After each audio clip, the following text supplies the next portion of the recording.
جو माह रमजान शरीफ में इबादत करके अपनी बख्शिश नहीं करवा सकता, अपनी मगफिरत नहीं करवा सकता, फिर उसको कभी मौका नहीं मिलता कि वो अपनी मगफिरत का सामान करे। आकाए करीम सल्लल्लाहु अलैहि वसल्लम फरमाते हैं कि साल भर तक माह रमजान शरीफ के लिए जन्नत को आरास्ता किया जाता है, जन्नत को सजाया जाता है, जन्नत को संवारा जाता है। और आकाए करीम सल्लल्लाहु अलैहि वसल्लम फरमाते हैं बड़ी बड़ी आंख वाली हूरें अल्लाह की बारगाह में अर्ज करती है, मेरे करीम हमें उनकी दुल्हन बनाना जो माह रमजान शरीफ में तेरी इबादत करते हैं, हमें उनके निकाह में देना जो माह रमजान शरीफ की रातों को जग करके तुझे मनाने की कोशिश करते हैं। आकाए करीम सल्लल्लाहु अलैहि वसल्लम फरमाते हैं अगर कोई बंदा माह रमजान में जिना से बचे, शराब से बचे, झूठ से बचे, किसी को तोहमत लगाने से बचे और माह रमजान शरीफ का एहतराम करते हुए गुनाहों से बचे, तो अल्लाह तबारक व ताला हर रात के बदले, रमजान शरीफ की हर रात के बदले 100 हूरों के साथ उसका निकाह फरमाएगा। यानी 30 रातें हैं तो 30 हूरों के साथ उसका निकाह होगा।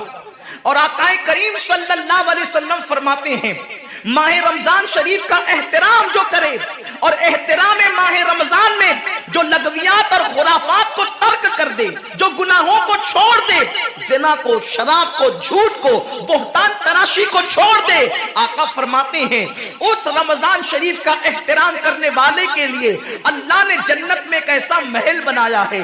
उस महल का हाल ये है कि दुनिया के सारे अव्वलीन और आखिरीन यानी आदम से लेकर आखिरी आने वाले तक, इंसान तक, अगर सारे उस महल के अंदर दाखिल हो जाए तो भी उस महल की इतनी ही जगह वो लेंगे जितनी की बकरे की रान आप किसी मकान के अंदर रखते हैं। तो बकरे की रान कितनी जगह घेरती है, बस तमाम अव्वलीन और आखिरीन उस महल के अंदर इतनी ही जगह घेरेंगे।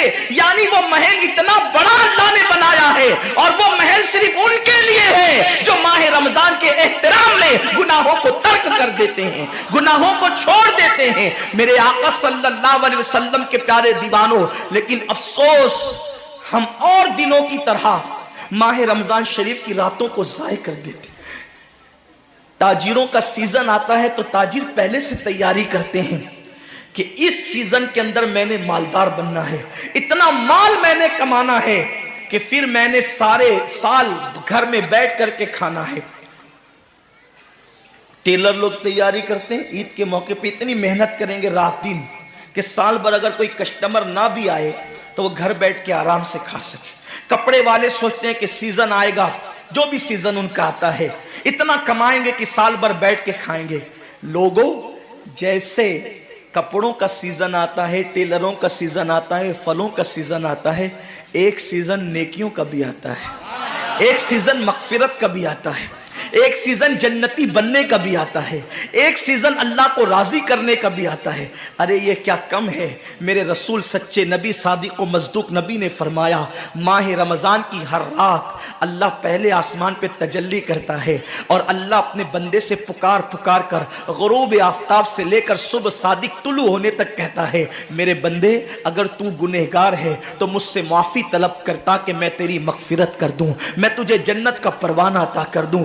अगर तू गरीब है तो मुझसे दौलत मांगता कि मैं तुझे दौलत अता कर दूं। अगर तू नेमत से महरूम है तो नेमत मांगता कि मैं तुझे नेमत अता कर दूं। यही वजह तो है हजरात सहाबा किराम जब रमजान शरीफ आता तो वो ऐसे तैयारियां करते थे जैसे हम अपने घरों की शादियों की तैयारी करते हैं। सहाबा इतने मसरूफ हो जाते रमजान शरीफ की तैयारियों में।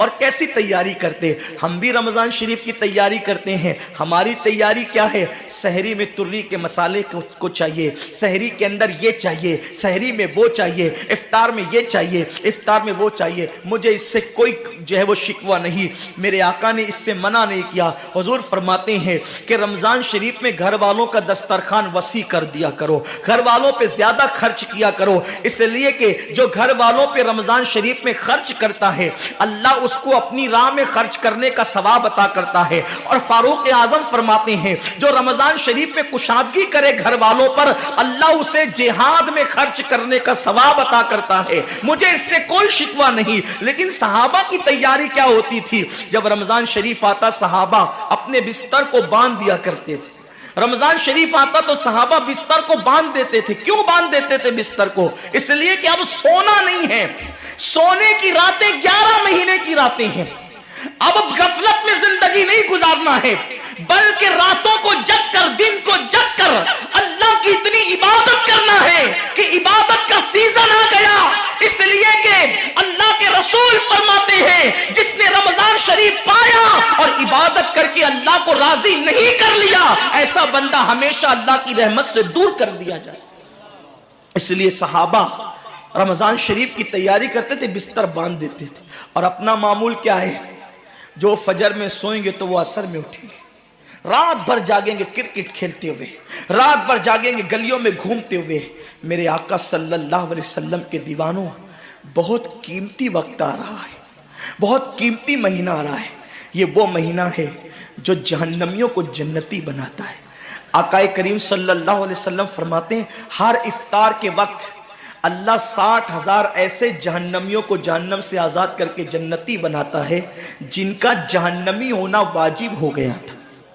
اور ایک مقام پہ فرماتے 5 لاکھ جہنمیوں کو ہر افطار کے وقت جہنم سے آزاد کیا جاتا ہے۔ اور اسی پہ بس نہیں، حضور فرماتے ہیں جب شب جمعہ آتی ہے ماہ رمضان کی، جمعرات کا سورج غروب ہوتا ہے، تو جمعہ کا سورج غروب ہونے سے پہلے تک ہر سیکنڈ میں 5 لاکھ جہنمیوں کو جہنم سے آزاد کیا جاتا ہے۔ اور جب جمعہ کا آخری وقت آتا ہے، آخری ساعت آتی ہے، میرے کریم آقا فرماتے ہیں جمعرات کا سورج غروب ہونے سے لے کر جمعہ کا سورج غروب ہونے تک ہر لمحے میں جو 5 لاکھ کو آزاد کیا گیا تھا، اب آخری سیکنڈ میں جو غروب کا وقت ہوتا ہے، جتنے آزاد کیے گئے تھے اتنوں کی تعداد کے برابر اس آخری ساعت کے اندر اللہ اپنے جہنمی بندوں کو جہنم سے آزاد کر دیتا ہے۔